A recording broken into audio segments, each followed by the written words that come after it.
सत्संगाची धननिरंकारची प्रत्येकाला वाटतं माझ्या घरात शांती हवी, माझ्या अंगणात शांती हवी, माझ्या गल्लीत शांती हवी, माझ्या गावात शांती हवी, माझ्या देशात शांती हवी, नवे नवे तर पूर्ण विश्वामध्ये शांती हवी.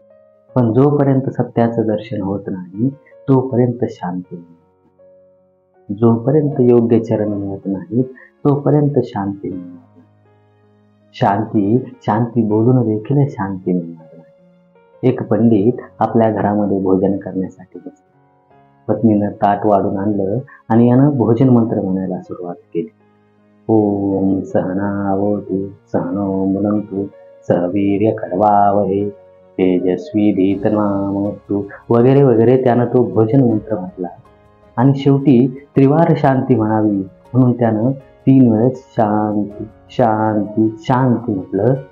ताटाभोवती पाणी फिरवलं आणि जेवणाचा एक घास तोंडात टाकला आणि त्याच्या लक्षात आलं की भाजीत मीठ नाही. आता त्या पंडितानं मागचा पुढचा विचार न करता आपल्या समोरचं ताट उचललं आणि 3 वेळेस शांती शांती म्हणणाऱ्या पंडितानं आपल्या पत्नीच्या डोक्यात ताट फेकून मारलं.